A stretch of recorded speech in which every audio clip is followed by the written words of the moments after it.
बात करते हैं रूस के उस ब्रह्मास्त्र की जिसने यूक्रेन में तबाही मचा दी। एक ऐसी मिसाइल जिसकी काट दुनिया भर के बड़े से बड़े डिफेंस सिस्टम्स के पास नहीं।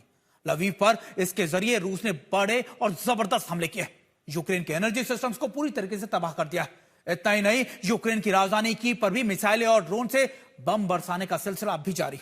इन हमलों में कई रिहायशी इमारतों को आग के हवाले कर दिया गया है और लोगों को बचने के लिए कड़कड़ाती ठंड के अंदर घर छोड़कर शेल्टर्स में छिपना पड़ा है। नतीजा यह हुआ कि हमलों में अब तक 4 लोगों की मौत हो गई है, जबकि कई लोगों के गंभीर रूप से घायल होने की खबरें भी मिल रही हैं। ऐसा लग रहा है जैसे आसमान से पूरे शहर पर कड़कड़ाती हुई बिजली गिर रही हो। आवाज से और तस्वीरों को देखकर भी खौफ सा पसर रहा है। यूक्रेन के इस खूबसूरत शहर तवीव में रूस ने अपनी सबसे खतरनाक मिसाइल भेजकर तबाही का तांडव मचा दिया।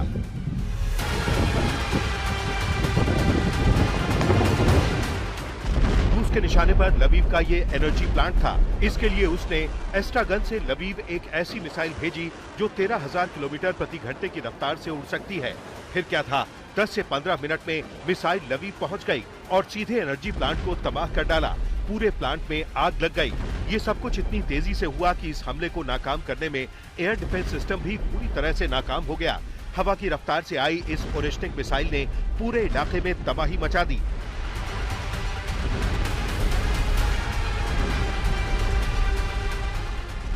सब कुछ धू धू कर जलने लगा। शहर में फौरन एयर सायरन बजने लगे और लोगों को शेल्टरों में जाने की सलाह दी जाने लगी। ये हमला इतना भीषण था कि इससे हुए नुकसान का अनुमान अभी तक नहीं लगाया जा सका है। सिर्फ लवीव ही नहीं, रूस के निशाने पर कीव के भी कई ठिकाने थे। यूक्रेन की राजधानी में रूस ने मिसाइलों और ड्रोन से ताबड़तोड़ हमले किए।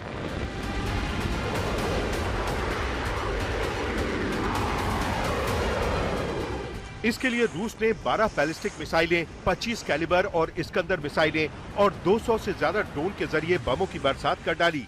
इनके निशाने पर एनर्जी सेंटर और रिहायशी इलाके थे। इन हमलों में 4 लोगों की मौत हो गई और 20 से ज्यादा गंभीर रूप से घायल हो गए। इन हमलों में कीव ने भारी तबाही मचाई और लाखों लोगों को बिना बिजली और पानी के सर्द रात गुजारनी पड़ी। कीव के द्रिपर जिले में कई रिहायशी इमारतें जलकर खाक हो गईं। रात भर आग बुझाने और लोगों को बचाने का काम चलता रहा। इन हमलों में कई लोगों के सिर से छत का साया पूरी तरह उठ चुका है और सर्द रात वो शेल्टर में गुजारने को मजबूर हैं।